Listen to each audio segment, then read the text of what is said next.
ভারতের পলিসিটা যেভাবে ফেল করেছে আমাদের এখানে, ওদের যে ইন্টারন্যাশনাল পলিসি যেটা ছিল সেটা শুধু আমাদের এখানে না, ওদের নেপালে ফেল করেছে, শ্রীলঙ্কাতে ফেল করেছে, মালদ্বীপসে যে নতুন প্রধানমন্ত্রী মুইজিউ সেখানে করেছে, নেপালে যে ওলি প্রধানমন্ত্রী সেখানে করেছে। সো ভারত কেন জানি আমাদের সাথে কেন কোনো নেইবারের সাথেই সম্পর্কটা মেনটেন করতে পারে নাই। আর আমাদের সাথে ব্যাপারটা ছিল যেটা হলো ভারত পিপল টু পিপল কানেকশনটা করতে পারেনি। গত 3টা টার্ম ভারত আওয়ামী লীগের মতো একটা আনপপুলার স্বৈরাচারী সরকারকে যেভাবে সাপোর্ট করেছে, একদম খোলাখুলিভাবে সাপোর্ট করেছে, তো আস্তে আস্তে বাংলাদেশের মানুষের মন থেকে ভারতের এই এই ইন্টারফারেন্সটার কারণে মানুষের মন থেকে ভারত উঠে গিয়েছে। এবং ভারত তার ইন্টারন্যাশনাল পলিসিটা ফেল করার কারণে ভারত তার লোকাল পলিটিক্সে, যেটাকে আমরা বলি কুকি পয়েন্ট, এটার জন্য ভারত ধর্মটাকে ব্যবহার করছে, রিলিজন কার্ড। ভারত প্রমাণ করার চেষ্টা করছে যে বাংলাদেশে হিন্দুরা খুব ডিফিকাল্ট সিচুয়েশনে আছেন এবং ভারত এদেরকে সাপোর্ট করছেন, যার কারণে ভারতে অবস্থিত যারা হিন্দু আছেন তাদের মধ্যে তাদের একটা অবস্থান দাঁড়াবে। তো এটা তো এই ভারত সরকারের রিলিজিয়ন নিয়ে পলিটিক্স করাটা তো প্রথম থেকেই ছিল। আর আমার অবাক লাগে যে মমতা ব্যানার্জিও এই ট্র্যাপে পড়ে গিয়েছে, যে ওই হিন্দুদের ভোট পাওয়ার জন্য যেমন একটা ভাবে, যেন ভারতের কিছু মিডিয়া আপনি দেখবেন যে যাচ্ছে তাই নিউজ করছে, অ্যাজ এ বাংলাদেশে মনে হয় এমন একটা ঘটনা ঘটছে যে একটা রায়ট লেগে যাচ্ছে। সো এইটা ভারত ক্যাপিটালাইজ করছে। আর আওয়ামী লীগ যেহেতু এত আনপপুলার একটা দল, তারা 5ই আগস্ট সেখানে পালিয়ে গিয়েছে বা সেখানে যারা আছে তারাও ওই ভারতকে বোঝানোর চেষ্টা করছে। আসলে ভারতের আন্তর্জাতিক পলিটিক্যাল ফেইলিয়ার, ইন্টারন্যাশনাল রিলেশনশিপ যে ফেইলিয়ারটা আছে ওইটাকে জাস্টিফাই করার জন্যই ভারত এই কাজটা করছে, আর কিছুই না।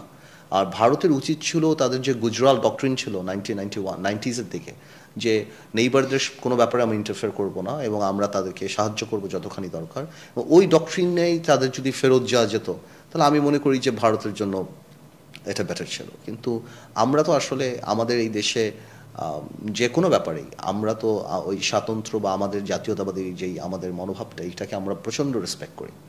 At the same time we respect our neighbours. So I think Bharat, India should realize now that they should have a relationship with the people of the country.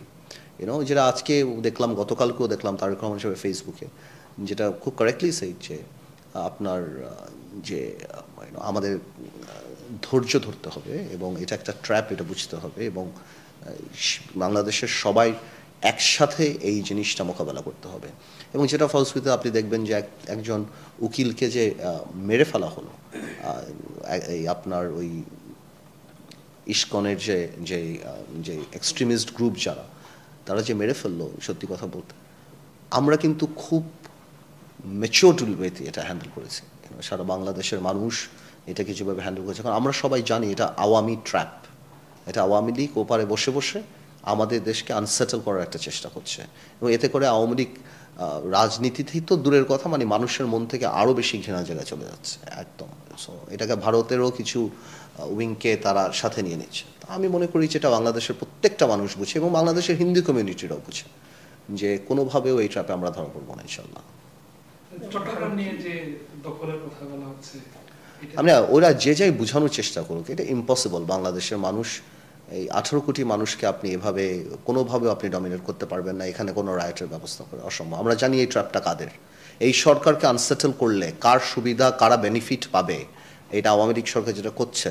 Awami লীগের রাজনীতিতে ফিরে আসা উচিত, এসব নোংরামি না করে, দেশের বিরুদ্ধে অনেক করেছে, এগুলি না করে আমি মনে করি এখন উচিত বসে রাজনীতিতে যদি আদৌ পারে কোনোভাবে ফেরত আসা। এইসব ষড়যন্ত্র এবারে বসে বসে এই লক্ষ কোটি টাকা চুরির টাকা খরচ করে সবাই আওয়ামী লীগের লোকরা এই দেশে অরাজকতা করার কোনো দরকার, মানে এটা ঠিক না, আমাদের জন্য এটা ঠিক না।